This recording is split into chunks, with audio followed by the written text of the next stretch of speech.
Okay, hello everybody and good morning to all of you. सभी को नमस्ते। तो पिछले लेक्चर में हमने मैट्रिसेस को स्टार्ट करा था और हम लोग टाइप्स ऑफ मैट्रिसेस पढ़ रहे थे कि कितने टाइप्स का मैट्रिक्स होता है। तो उसमें हमने देखा था कि सबसे पहले रो मैट्रिक्स क्या होता है, जो एक रो में रहेगा, मतलब सिर्फ एक ही रो वहां पर रहेगा, ठीक है। उसके बाद कॉलम मैट्रिक्स क्या होगा, जिसमें सिर्फ एक ही कॉलम रहेगा। उसके बाद रेक्टेंगुलर मैट्रिक्स क्या होता है, मतलब उसमें नंबर ऑफ रोज और नंबर ऑफ कॉलम्स सेम नहीं रहेंगे। स्क्वायर मैट्रिक्स क्या होता है, जिसमें नंबर ऑफ रोज और नंबर ऑफ कॉलम्स दोनों सेम रहते हैं। और उसके बाद हमने शायद डायगोनल मैट्रिक्स देख लिया था, ठीक है। डायगोनल मैट्रिक्स का क्या मतलब होता है, मैं फिर से बता देता हूं। डायगोनल मैट्रिक्स का मतलब होता है कि डायगोनल एलिमेंट्स, जो मेन डायगोनल जिनको मैंने बोला था, मेन डायगोनल हमेशा से, अगर मैं थोड़ा सा ऊपर करूं स्क्रीन को तो तुम लोगों को दिख जाएगा, ये देखो। तो मैंने वो बोला था कि जो मेन डायगोनल होता है या जिसको लीडिंग डायगोनल बोलते हैं, उसमें एलिमेंट्स जो होने चाहिए वो नॉन जीरो होने चाहिए, ठीक है, या फिर नॉन डायगोनल एलिमेंट्स जीरो होने चाहिए, ठीक है। अगर जीरो के अलावा कुछ और हुआ, एक जगह भी अगर इधर उधर कुछ हुआ, तो वो डायगोनल मैट्रिक्स नहीं कहलाएगा, ठीक है। और सबसे जरूरी बात, डायगोनल मैट्रिक्स को होने के लिए स्क्वायर मैट्रिक्स होना बहुत जरूरत है, ठीक है, क्योंकि रेक्टेंगल में डायगोनल हम डिस्क्राइब नहीं कर सकते हैं मैट्रिसेस के केस में, ठीक है। चलो, अब इसके आगे जो चीज हमें पढ़ना है, दैट इज 6th नंबर वाला जो मैट्रिक्स पढ़ना है। Okay, the next matrix is, अच्छा ये चीजें तुम्हें समझ में आ गई ना कि नो, एक और चीज, number of no elements in the principal diagonal. Principal diagonal में कोई भी एलिमेंट्स जो होंगे वो हमारे जीरो नहीं होने चाहिए। डायगोनल मैट्रिक्स का ये भी एक कंडीशन था कि प्रिंसिपल डायगोनल में जो भी एलिमेंट्स होंगे वो हमारे जीरो नहीं होने चाहिए, ठीक है। ओके, चलो फिर आगे बढ़ा जाए। तो नेक्स्ट जो होता है हमारा अगला टाइप का जो मैट्रिक्स होता है, the name of that matrix is scalar matrix. इस पर्टिकुलर चैप्टर में ये सब टर्म्स ना बहुत ज्यादा जरूरत है, बहुत ज्यादा ही जरूरी वाले टर्म्स होते हैं ये सब। स्केलर मैट्रिक्स, तो what is the meaning of scalar matrix? A diagonal matrix, a diagonal matrix is said to be scalar matrix if its diagonal element, if its diagonal element are equal। बस, बहुत बढ़िया, बहुत simple. कोई भी diagonal matrix को हम scalar matrix बोल सकते हैं। उसके लिए कंडीशन क्या है कि तुम्हारा जो मेन डायगोनल में जितने भी एलिमेंट्स होंगे वो सब के सब क्या होने चाहिए, इक्वल होने चाहिए। For example 2 0 0 2। सबसे पहले तुम मुझे बताओ, क्या ये एक डायगोनल मैट्रिक्स है? पहले ये बताओ, पहले आराम से बताओ, क्या ये एक डायगोनल हाँ मैट्रिक्स? सर। यस, हाँ it is sir. Diagonal matrix, कोई दिक्कत की बात नहीं है। अब तुम मुझे बताओ कि क्या ये एक स्केलर मैट्रिक्स है? यस सर, इट इज हाँ ए सर। स्केलर मैट्रिक्स, क्योंकि स्केलर मैट्रिक्स को होने के लिए हमें सबसे ज्यादा जरूरी जो कंडीशन होता है, वो डायगोनल के जो एलिमेंट्स होने चाहिए वो सेम होने चाहिए, ठीक है। अच्छा, और एक एग्जांपल दे दो सर। ये मान लो ये हमारा है ए मैट्रिक्स। अगला एग्जांपल लेट सपोज करो बी है, जो कि 5 0 0 0 5 0 और 0 0 5। This is the scalar matrix, ठीक है। तो एक एक चीज को बहुत अच्छे से समझना। डायगोनल मैट्रिक्स का मतलब है सिर्फ डायगोनल में एलिमेंट्स होंगे, बाकी सब जगह पर जीरो होगा। स्केलर मैट्रिक्स का मतलब है डायगोनल में एलिमेंट्स होंगे, लेकिन वो सभी क्या होंगे, इक्वल होंगे, ठीक है। 7th नंबर, सर बोलो। सर केवल ब्रैकेट में वन ये होगा क्या? मतलब केवल ब्रैकेट में इस वन, मतलब मतलब एक कोई ही एक रहेंगे। एलिमेंट रहेगा ब्रैकेट में?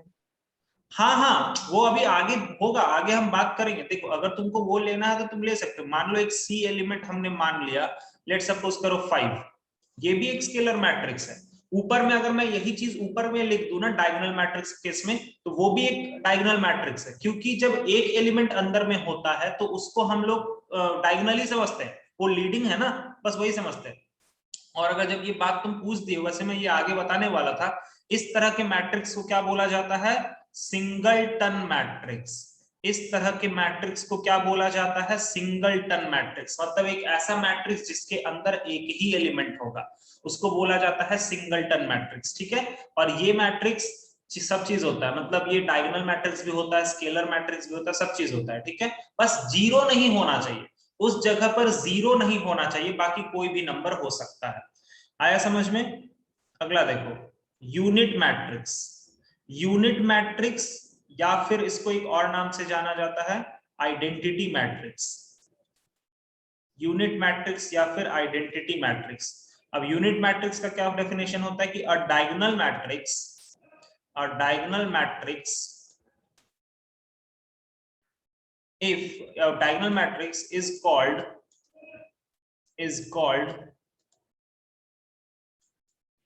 identity matrix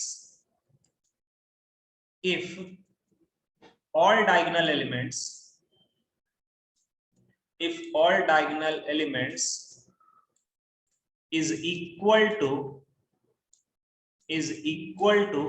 1। सीधा बात, फिर से चलो ऊपर। डायगोनल मैट्रिक्स का मतलब क्या होता है, सिर्फ डायगोनल में एलिमेंट्स होने चाहिए, कोई भी एलिमेंट्स हो जाए, बस जीरो नहीं होना चाहिए। डायगोनल में सिर्फ एलिमेंट्स होने चाहिए। स्केलर मैट्रिक्स का क्या मतलब होता है, एक ऐसा डायगोनल मैट्रिक्स जिसमें डायगोनल एलिमेंट्स सेम होने चाहिए। ठीक है, और आइडेंटिटी मैट्रिक्स का मतलब क्या होता है, एक ऐसा मैट्रिक्स जिसके डायगोनल में ही एलिमेंट होने चाहिए और वो जबरदस्ती 1 के बराबर होना चाहिए।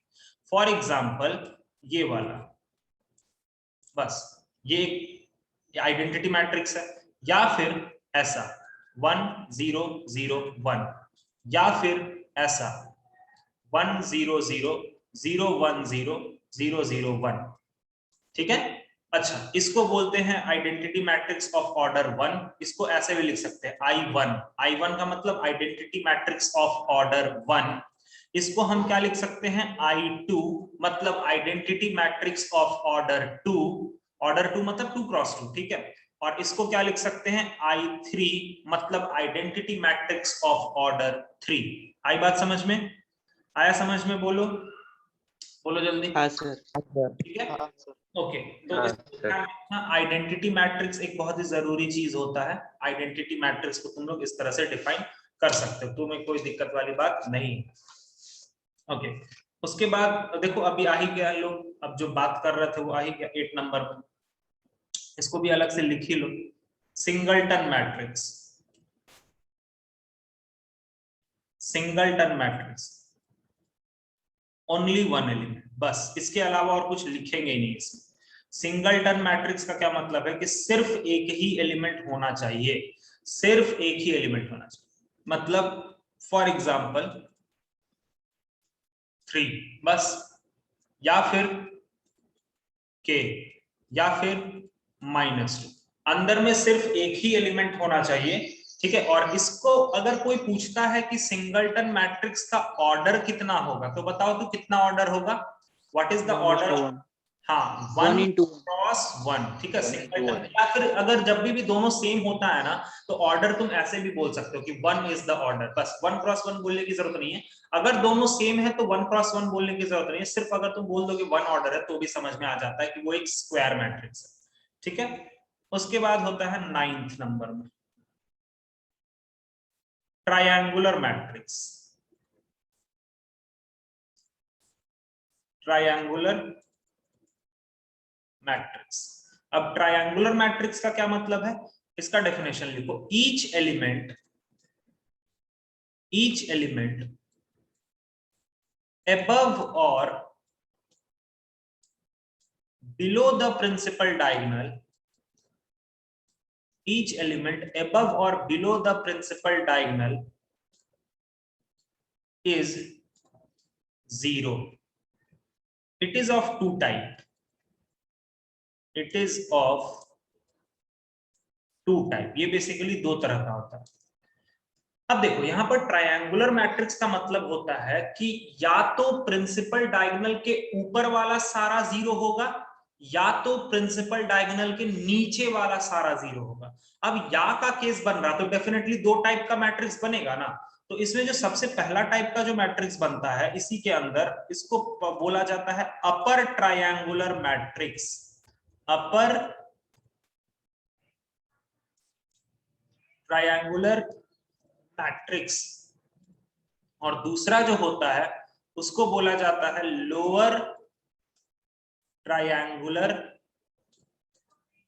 मैट्रिक्स। अब इसका मतलब समझो। अपर ट्रायंगुलर मैट्रिक्स का मतलब होता है ऑल एलिमेंट्स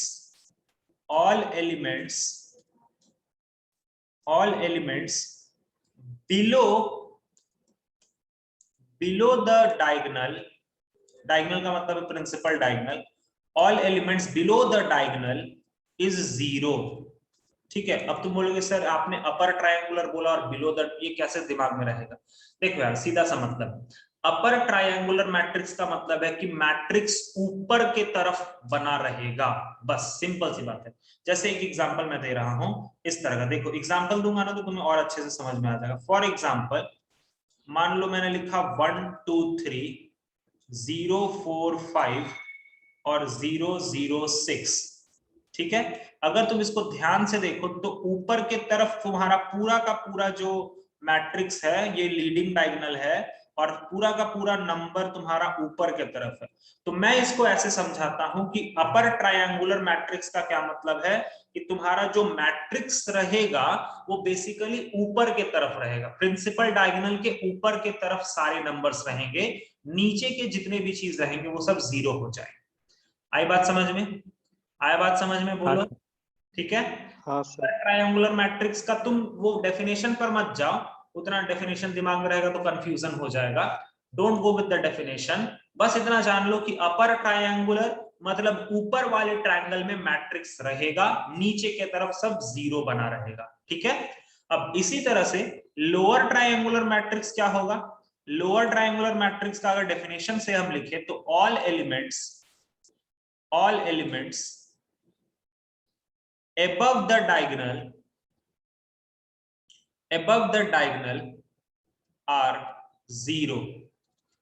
जितने भी एलिमेंट्स डायगोनल के ऊपर होंगे वो सब 0 होगा। मतलब मैट्रिक्स किधर बना रहेगा? लोअर ट्रायंगल वाले पोर्शन में बना रहेगा। तो इसका भी एग्जांपल मैं दे देता हूं, इसका एग्जांपल भी ले लो। 1 0 0 4 2 0 5 6 3। अब अगर इसको भी ध्यान से देखो तो मेन डायगोनल तो मेरा ये है, this is the main diagonal, और सारा का सारा मैट्रिक्स का जो नंबर है वो किधर गया हुआ है? नीचे की तरफ गया हुआ। अब तुम्हें दिख रहा है? अब तुम्हें समझ में आया? लोअर ट्रायंगुलर, अपर ट्रायंगुलर, ये एग्जांपल को देखकर। और अगेन दोनों ट्रायंगुलर मैट्रिक्स होने के लिए स्क्वायर मैट्रिक्स का होना जरूरी है।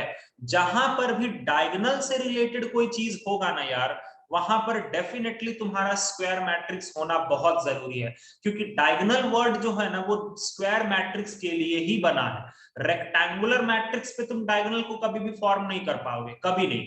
ठीक है। तो इस बात का थोड़ा सा ध्यान रखना। ओके ठीक है। तो अपर ट्रायंगुलर मैट्रिक्स हो गया, लोअर ट्रायंगुलर मैट्रिक्स हो गया। ठीक है। अब उसके बाद अगला जो चीज हमें यहाँ पर पढ़ना है, समझ में आया दोनों चीज, अपर ट्रायंगुलर और लोअर ट्रायंगुलर सबको समझ में आया? हाँ सर। इसके बाद अगला जो चीज हमें पढ़ना है, जैसे हम लास्ट में कहां तक पहुंच गए थे? 9 नंबर तक। ठीक है। अब 10 नंबर देखो। 10 नंबर में है हॉरिजॉन्टल मैट्रिक्स।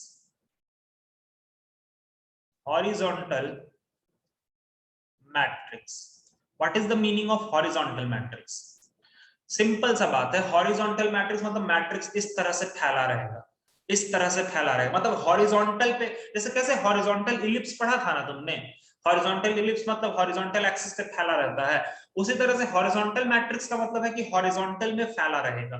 तो बताओ अगर हॉरिजॉन्टल मैट्रिक्स बनाना है तो इसके लिए कंडीशन सीधा बोलो क्या होगा? नंबर ऑफ रोज जो होंगे वो क्या होना चाहिए? इज, थोड़ा सोचो, less than number of rose is less than number of columns. ठीक है, तभी तो वो हॉरिजॉन्टल बना पाएगा। number of rows is less than number of columns, that is m is less than n, m is less than n, ठीक है। m का जो वैल्यू होगा, नंबर ऑफ रोज जो होगा वो n से छोटा होगा, मतलब नंबर ऑफ कॉलम से छोटा होगा, तभी बनेगा। देखो करके मैं दिखाता हूं। फॉर एग्जाम्पल मान लो मैंने ये लिया 2 3 4 5 -7 3 5 2 -1 0 0 5। देखो इसमें बताओ नंबर ऑफ रोज कितने हैं, नंबर ऑफ रोज कितने हैं, अरे नंबर ऑफ रोज कितना है, 3 और नंबर ऑफ कॉलम्स कितने हैं, 4 4। और देखो ये दिख भी रहा है ना हॉरिजॉन्टल टाइप का, ठीक है। तो ये एक तुमको क्या दिख रहा है, हॉरिजॉन्टल मैट्रिक्स। अच्छा अगर रोज और कॉलम्स पता है तो इसका ऑर्डर कितना होगा, 3 क्रॉस 4। आ गया, आया समझ में, हॉरिजॉन्टल मैट्रिक्स आ गया। ये सब नाम से ही समझ में आ जाता है यार, इतना कोई लोड लेने जैसा कोई चीज ही नहीं है। अगला इस अगर तुमने हॉरिजॉन्टल पढ़ लिया तो जरूर वर्टिकल पढ़ना जरूरी है, तभी तो फील आएगा। हॉरिजॉन्टल मैट्रिक्स का मतलब होता है इस तरह से फैला रहना, वर्टिकल मैट्रिक्स का मतलब होता है वर्टिकल डायरेक्शन में फैला रहना। तो इसके लिए नंबर ऑफ रोज जो होंगे वो क्या होंगे, greater than, number of rose is greater than number of columns, number of रोज जो होंगे वो नंबर ऑफ कॉलम से ज्यादा होंगे, मतलब m is greater than n। अच्छा इसका भी ले लेते हैं एग्जांपल, मान लो ऐसे ले लो 2 3 4 5 6 7 -1 1 1 2 -1 3। देखो ये तुमको खुद ही फील आएगा। बताओ रोज कितने हैं, how many rows are there, 4 and how many columns are there, 3, ठीक है। तो तुमको खुद, अच्छा इसका ऑर्डर क्या होगा 4 क्रॉस 3, और खुद ही देखो ना यार ये हॉरिजॉन्टल टाइप का फील दे रहा है ना। समझ में आया सबको, हॉरिजॉन्टल मैट्रिक्स वर्टिकल मैट्रिक्स समझ में आया दोनों, हाँ सर। हाँ सर ठीक है ओके। अगला कहां तक लिख लिया हमने, 11 नंबर हो गया ना। अगला देखो 12 नंबर, नल मैट्रिक्स। अब तुम खुद ही बोलो नल मैट्रिक्स का क्या मतलब होगा, बोलो बोलो बोलो। ऑल एलिमेंट्स कुछ भी नहीं, आर जीरो मतलब सारे एलिमेंट्स तुम्हारे जीरो होंगे, ऑल एलिमेंट्स आर जीरो, ठीक है। और नल मैट्रिक्स को बेसिकली ओ से डिनोट करते हैं, ठीक है। अगर मैंने बोला O2 क्रॉस 3 मतलब ये एक नल मैट्रिक्स को रिप्रेजेंट करेगा जिसका ऑर्डर होगा 2 क्रॉस 3, मतलब 2 रोज होंगे और 3 कॉलम्स होंगे। तो 3 कॉलम हो गए, एक और रो बना दी, ये ऐसे, ठीक है। अगर मैंने लिखा है O3 क्रॉस 3 तो इसका मतलब है एक 3 क्रॉस 3 मैट्रिक्स का 0 0 0 0 0 0 और 0 0 0 इसको रिप्रेजेंट करो। आया बात समझ में, आया बात समझ में सब कोई को यहां तक, हाँ सर हाँ सर। के बाद 13th नंबर में एक जरूरी चीज, trace of a matrix, trace of a matrix, ठीक है। तो सीधा सा एक बात, sum of all the diagonal elements, sum of all the diagonal elements of a square matrix, ठीक है। ट्रेस ऑफ अ मैट्रिक्स का सीधा सा मतलब होता है जितने भी स्क्वायर मैट्रिक्स है उनके डायगोनल एलिमेंट्स का सम। अगेन फिर से वही चीज कि ट्रेस का बात भी हम वहां करेंगे जहां पर डायगोनल का बात करेंगे, और डायगोनल का बात हम वहां करेंगे जहां पर स्क्वायर मैट्रिक्स होगा, ठीक है।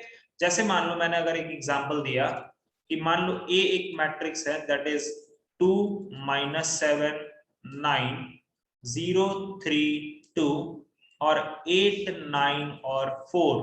तो अगर मैंने तुमसे पूछा कि भाई तुम मुझे ट्रेस ऑफ ए बताओ, इसको देखो ट्रेस ऑफ ए का मतलब इस तरह से रिप्रेजेंट किया जाता है TR ब्रैकेट में ए, तो इसका मतलब है ट्रेस ऑफ ए बताओ कितना होगा। तो ट्रेस ऑफ ए का मतलब है कि डायगोनल एलिमेंट्स जितने भी होंगे उन सभी का एडिशन। तो 2 + 3 + 4 = 9। आया बात समझ में, आया बात समझ में सबको, बोलो। हाँ सर। हाँ सभी लोगों को क्लियर हो गया ये चीज? तो इतना सारा मैट्रिक्स तुमने पढ़ लिया, ठीक है। एक बार फिर से मैं बोलता हूं, सबसे पहले देखते रहना ध्यान से, रो मैट्रिक्स। तो रो मैट्रिक्स का मतलब है सिर्फ एक रो होगा। कॉलम मैट्रिक्स मतलब सिर्फ एक कॉलम होगा। रेक्टेंगुलर मैट्रिक्स मतलब नंबर ऑफ रोज और नंबर ऑफ कॉलम्स सेम नहीं होंगे, वो या तो ऐसा हो सकता है या तो ऐसा हो सकता है, ठीक है। मतलब हॉरिजॉन्टल भी हो सकता है, वर्टिकल भी हो सकता है, ठीक है। ओके, उसके बाद हमने पढ़ा स्क्वायर मैट्रिक्स। स्क्वायर मैट्रिक्स का क्या मतलब है कि नंबर ऑफ रोज और नंबर ऑफ कॉलम्स सेम होगा। उसके बाद हमने पढ़ा डायगोनल मैट्रिक्स। डायगोनल मैट्रिक्स का क्या मतलब है कि नंबर ऑफ ये डायगोनल एलिमेंट्स में ही सिर्फ एलिमेंट मौजूद रहेंगे, बाकी सारी जगह पर एलिमेंट्स क्या रहेंगे, जीरो रहेंगे, ठीक है, डायगोनल मैट्रिक्स। उसके बाद हमने पढ़ा स्केलर मैट्रिक्स। अब अगर डायगोनल मैट्रिक्स में सारे डायगोनल एलिमेंट्स अगर सेम हो गए, अगर सारे डायगोनल एलिमेंट्स सेम हो गए, तो हमारा जो मैट्रिक्स बन के तैयार होता है वो होता है स्केलर मैट्रिक्स। अब अगर सारे डायगोनल एलिमेंट्स सेम हो गए लेकिन उस पर भी सारे डायगोनल एलिमेंट्स 1 1 और 1 हो गए, 1 1 और 1 हो गए, तो वो क्या कहलाएगा, आइडेंटिटी मैट्रिक्स, ठीक है। उसके बाद हमने क्या पढ़ा, सिंगलटन मैट्रिक्स, मतलब जिसमें एक ही एलिमेंट होंगे। उसके बाद हमने पढ़ा ट्रायंगुलर मैट्रिक्स, या तो जीरो, या तो डायगोनल के ऊपर रहेगा या तो डायगोनल के नीचे रहेगा। अगर मैट्रिक्स का फॉर्मेशन मतलब नंबर्स, अगर नंबर्स तुम्हारा मेन डायगोनल के ऊपर मौजूद है तो उसको बोलेंगे अपर ट्रायंगुलर मैट्रिक्स, मतलब नीचे में जीरो होना चाहिए। मैट्रिक्स ऊपर मौजूद है तो अपर ट्रायंगुलर मैट्रिक्स, मैट्रिक्स नीचे तरफ मौजूद है तो लोअर ट्रायंगुलर मैट्रिक्स। उसके बाद हमने पढ़ा हॉरिजॉन्टल मैट्रिक्स और वर्टिकल मैट्रिक्स। तो हॉरिजॉन्टल मैट्रिक्स का मतलब है कि जो नंबर ऑफ रोज जो होगा इस तरह का, ऐसे रेक्टेंगल इस तरह से फैलना, ठीक है, हॉरिजॉन्टल में फैलना, तो नंबर ऑफ रोज हमारे नंबर ऑफ कॉलम से छोटे होने चाहिए, और हॉरिजॉन्टल वर्टिकल मैट्रिक्स का मतलब है नंबर ऑफ रोज हमारा ज्यादा होना चाहिए। उसके बाद है नल मैट्रिक्स, मतलब सभी एलिमेंट जीरो होने चाहिए, और trace of a matrix, trace of a matrix का मतलब जितने भी एलिमेंट्स हैं उनमें जितने भी डायगोनल एलिमेंट्स है सभी का सम होना चाहिए। सभी को क्लियर हुआ? टाइप्स ऑफ मैट्रिक्स सबसे पहले क्लियर हुआ या नहीं, बताओ जल्दी। हाँ सर। हाँ हाँ sir. Sir. Okay,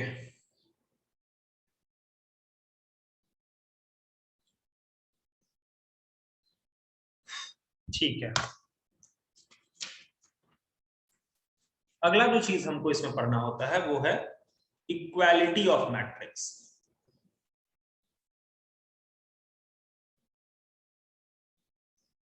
equal matrices, what is the meaning of this equal matrices, ठीक है। तो लिखो इसको, two matrices are said to be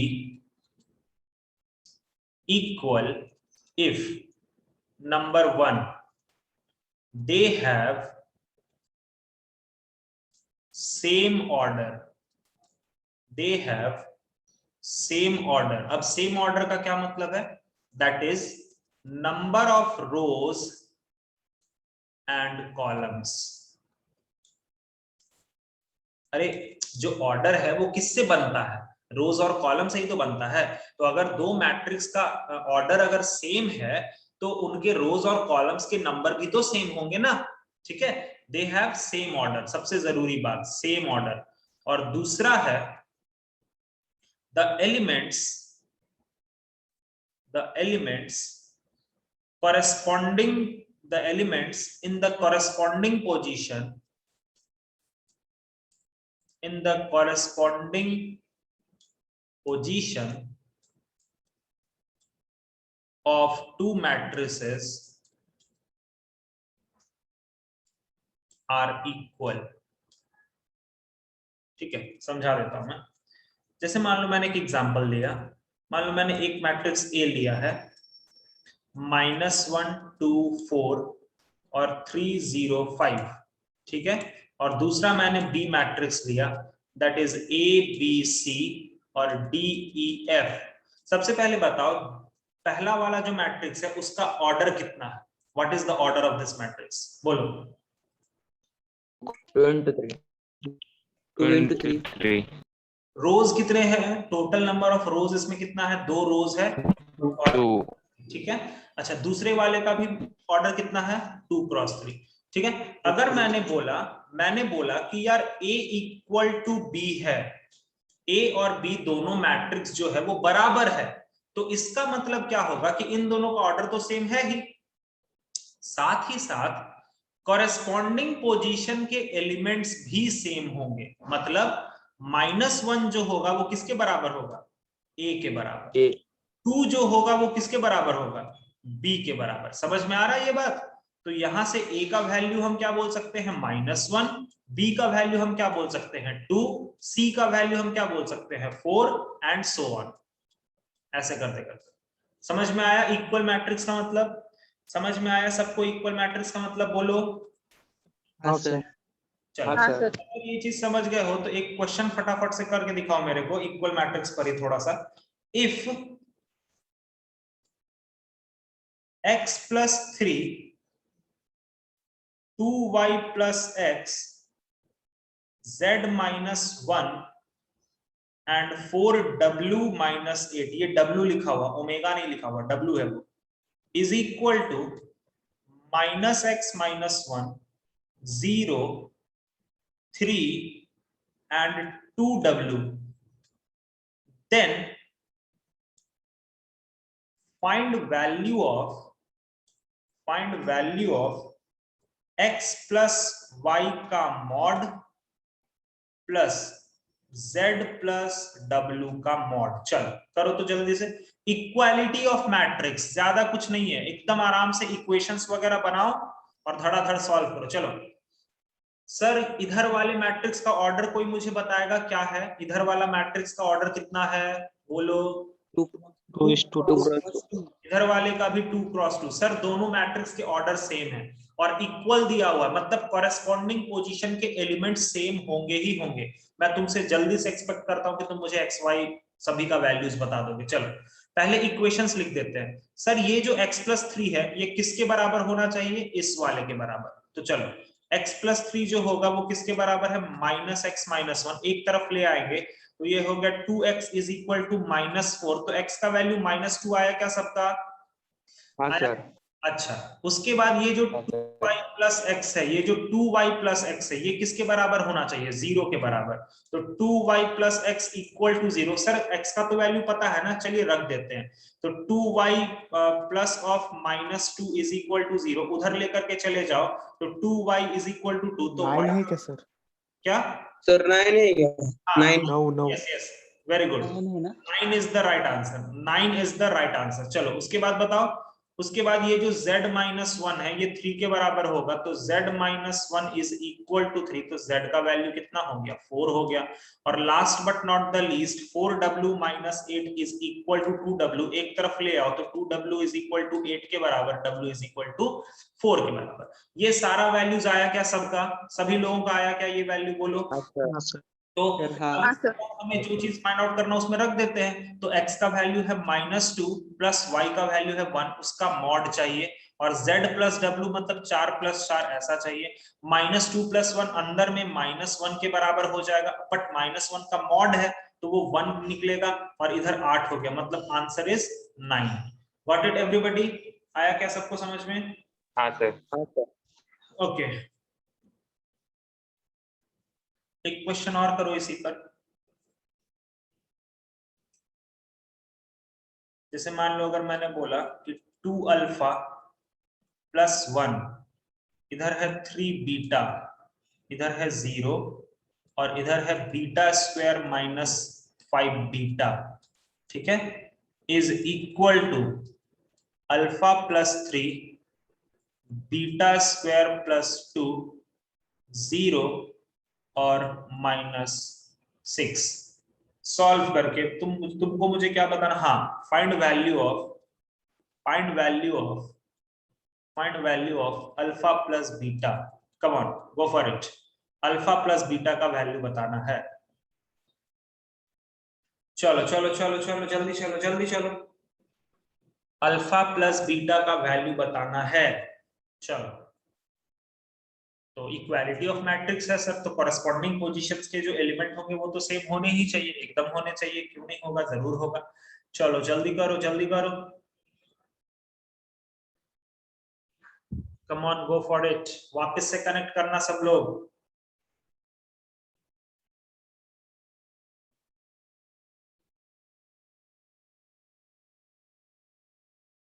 जल्दी जल्दी जल्दी, ओके वापस से कनेक्ट करो, वापस से कनेक्ट करो।